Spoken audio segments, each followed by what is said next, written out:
તો બનાસકાંઠા પાલનપુર સીએમએ બાયપાસનો વિરોધ યથાવત છે। તો ખોડલા પાસે ખેડૂતોએ બાયપાસનો વિરોધ કર્યો છે, પરંતુ વળતર ન મળતા અલગ અલગ માંગને લઈ અને વિરોધ નોંધાવ્યો છે। સરકાર 562 કરોડના ખર્ચે બનાવે છે બાયપાસ, માંગ નહીં સ્વીકારે તો ચૂંટણી બહિષ્કારની ખેડૂતોએ ચીમકી આપી છે। અગાઉ પણ અનેક વખત રજૂઆત કરી હોવાનો ખેડૂતોનો આક્ષેપ છે।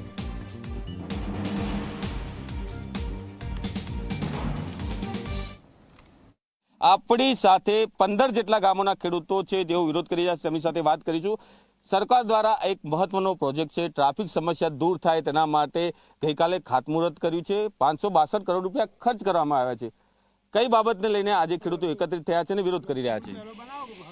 એકચ્યુઅલી જે ખેડૂતોની 157 હેક્ટર જમીન અત્યારે બાયપાસમાં સંપાદન થઈ રહી છે, તેની સામે 150 કરોડ રૂપિયા માત્ર ચૂકવણું કરવામાં આવ્યું છે। જેને વિચારીએ કે પાલનપુર સિટીની બાજુમાં 15 ગામ આવેલા છે, તેની જમીનનું વેલ્યુ 2 કરોડથી 5 કરોડ રૂપિયાનું અત્યારે માર્કેટ વેલ્યુ ચાલી રહ્યું છે। તેની સામે સરકારે જંત્રીના પૈસા ગણી અને માત્ર ફૂટના 10થી 50 રૂપિયા 15 ગામોમાં અલગ અલગ જગ્યાએ ચૂકવી અને અમને અમારી કમર તોડી નાખી છે। જે આ સ્ટેચ્યુથી અમે આજે પ્રદર્શિત કરી રહ્યા છે કે ભાઈ અમે અમારા ખેડૂતો અત્યારે કુટુંબ વિહોણા અમારી આજીવિકા છીનવી લીધી છે। માત્ર વિકાસ કરવો, વિકાસની સાથે સાથે ખેડૂતોનો નરસંહાર કરવો એ પણ એક ખોટું છે। અમે 2022થી આંદોલન કરી રહ્યા છે અને માત્ર અમારો એક જ મુદ્દો છે કે તમારા વિકાસની સાથે સાથે જો બાયપાસની પહોળાઈ જે 60 થી 100 મીટર કરી રહ્યા છો તેની થોડી પહોળાઈ ઘટાડો, કારણ કે આટલા મોટા અંતરની કોઈ જરૂર નથી। પણ એમને ગ્રીનફિલ્ડ કરી અને આરએનબીએ મોટા બજેટ બનાવ્યા છે, જે માત્ર ને માત્ર ભ્રષ્ટાચાર દેખાઈ રહ્યો છે। આટલા મોટું બજેટ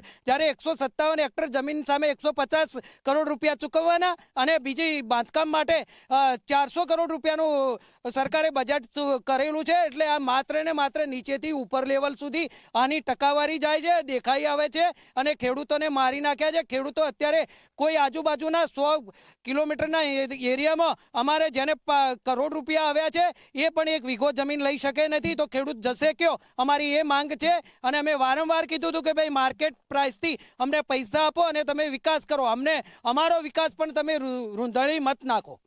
ખાસ કરીને ખેડૂતો આક્ષેપ લગાવી રહ્યા છે કે જે રીતે જમીન સંપાદન કરીને પૂરતું વળતર તેમને મળ્યું નથી, માર્કેટ ભાવનું તેમને વળતર મળ્યું નહીં, જે રીતે વાહન વ્યવહાર માટે સુલભતા થશે, પરંતુ આ બાયપાસ જે છે ખેડૂતોને અન્યાય થઈ રહ્યો છે તેવા આક્ષેપો કરી રહ્યા છે। ખેડૂતો માટે કેટલો કપરો સમય હાલ? ખેડૂતો માટે તમે જોઈ શકો છો જે બાવલું બનાવ્યું છે તે એકદમ કહેવાય ને કે છેલ્લી કક્ષાએ ખેડૂતો આવી અને બાવલાનો બનાવી અને વિરોધ કરી રહ્યા છે। તમે જોઈ શકો છો સરકારે વળતરના નામે ખાડા ચૂકવી દીધા છે, જે ખેડૂત પહેરીને ઊભો છે હાલ પુતળામાં તમે જોઈ શકો છો। જે કહેવાય ને કે ખેડૂત પ્રધાન દેશ હોવા છતાં ખેડૂતનું વેલ્યુ ના હોય દેશમાં, તો આ સરકાર ખેડૂતોની કહેવાય નહીં અને આ કહેવાય ને ખેડૂત પ્રધાન દેશ રહ્યો નથી, વેપારીની સરકાર થઈ ગઈ છે અને વેપારનો દેશ થઈ ગયો છે। આમને ઉદ્યોગો ઉપર જ લાગણી છે, ખેડૂતો પર કોઈ કહેવાય ને કે ખેડૂત નામે નાશ કરી દેવાની નીતિ અપનાવી છે જે કહેવાય સરકારે। ખાસ કરીને ઉદ્યોગપતિની સરકાર છે તેવું ખેડૂતો આક્ષેપ લગાવી રહ્યા છે। શું કહેશો, જમીન જેની ગઈ છે, જમીન બચી નથી તેવી ખેડૂતોની પરિસ્થિતિ કેવી છે? એ ખેડૂત રખડતા થઈ જાય છે। ખેડૂતોને કોઈ પણ જમીન 2 વીઘા હતી ને એ ખેડૂત રખડતો થઈ ગયો છે ને ખેડૂત પહેમાનમાં જતો રહ્યો છે।